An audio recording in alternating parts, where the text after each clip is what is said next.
Tai va, nusprendžiau padaryti, išbandyti upsų, kurį gavo, ir pajungė jį ant akumuliatorių.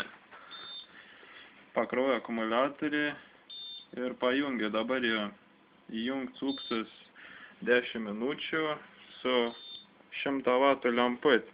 Upsa duomenys kažkaip čia gal nelabai matos, gal ir matos. Upsas rodo va tiek voltų, tai čia būtų 180 kažkur. Uždėjo 2 radiatorius, nors ir taip nešiltė tranzistorį ir ventiliatoriai papildomai. Vienas buvo, bet korpusą nemontuos. Pipsen jau virš 10 minučių. Iš akumuliatorio jam biški virš 10 amperų. Voltmetras pašūtis sudegina būtis ir tai neversu komatuoti. A kiek veiks, nežinau.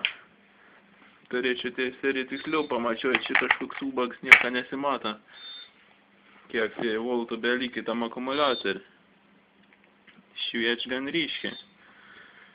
A kiek veiks, neaišku. Pipsen iš pradžių rečiau pipseną, bet tas tankums pasikeitė prieš koks 8 minutes. Tankiau biškai pradėjo pipsent ir pips dabar. A taip nieks nekaist. Vis šalta. Štai ir keitiklis.